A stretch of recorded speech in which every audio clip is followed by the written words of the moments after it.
Hello, manredFC back again. Now we're moving on to the next team, and this is probably going to be the hardest 5 minutes that I have to do. So we're going to start the clock, bang, and we're talking about Liverpool. Now Liverpool have won the Premier League this season, or the season just gone, with 99 points, and they absolutely walked it. They competed with City, 2 seasons back, just coming second, but the season just gone, City weren't anywhere near. Liverpool with 99 points, and they won 32 games of those 38. I mean, you struggle to compete with that, you really do. It's a phenomenal record, and you have to say hats off, because that is absolutely alarming. When you're looking at the stats of those 38 games, they scored 85 goals. I mean, 85 goals says it all, doesn't it? I mean, you take one player out of the equation, and there's probably a few more that are contributing goals. But combine that with the goals against of 33, they're conceding, 0.87 goals per game, and yet they're scoring over 2 goals a game. I mean, they're going to win, aren't they? They're going to win the majority of their games. Goal difference of 52.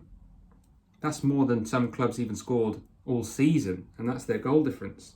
And with a man like Jurgen Klopp in charge, you can't see it dropping off. He did phenomenal work at Dortmund. He's now doing it at Liverpool. The only saving grace I have, which will help me sleep over the next few weeks, is that Klopp did say in an interview that when he does decide to finish, he's going to take a year out of football. Now let's hope that's sooner rather than later, because I can see a dominance happening with Liverpool at the moment, which is sad, but you've got to commend them because they've been fantastic. Now when we look into the stats, Mo Salah is their top scorer.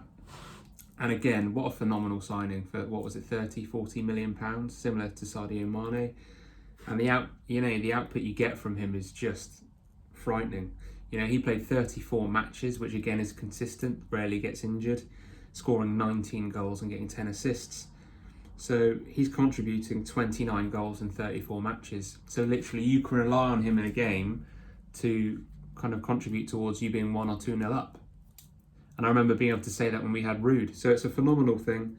Sadio Mane on the other flank with 18 goals and 7 assists in 35 matches.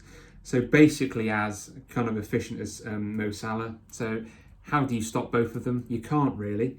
If you do manage to stop both of them, you've got Robert Firmino, who plays up top, and he played every match this season. What a wonderful link number 9 he is, by the way. Sacrifices his own stats for the betterment of the team.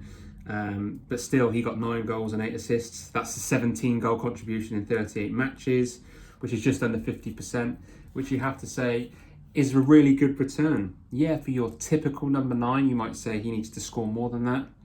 But why? When you've got players around you scoring so many, it's irrelevant, really. But where I'm really impressed by this team, and I'm slightly envious, really, is their fullback options. Trent Alexander-Arnold is 20 years of age. Coming through the youth system, you've got to commend it. Has played every match this season, 38 times, starting 35, 4 goals and 13 assists. That's a 17 goal contribution from right back. Absolutely crazy. And you're not talking about huge centre forwards here. His crossing has been that good that they've managed to score from them, which is brilliant. And you just say, oh, well, they can't do that on both sides. Well, they can, because they've got Robertson at left back, who they signed from Hull for, 8 million or something stupid? 2 goals, 12 assists. So that's a 14 goal contribution in the 36 matches, which again is frightening. You're talking about attacking wingers numbers here from fullbacks, and then you're adding the numbers on top of the players in front of them in Salah and Mane, and there's just too many kind of things to stop. When they do struggle to score, what happens? They get a corner, they lob it in the box, and Virgil van Dijk towers above everyone to nod it home. He's got 5 goals and an assist, so he's contributed 6. But more importantly, he has played every match this season. He has played 38 times. Now this is the consistent theme amongst this team. Virgil van Dijk, 38, Trent, 38, Ronaldo, 37, and Robertson 36, Firmino 38, Salah 34, Mane 35. That is the core nucleus of that team that's so successful, playing most of the season. That is not common.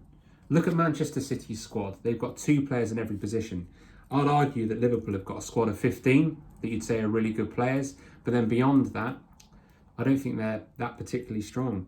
So having said that, I think next season Liverpool will finish second for that reason.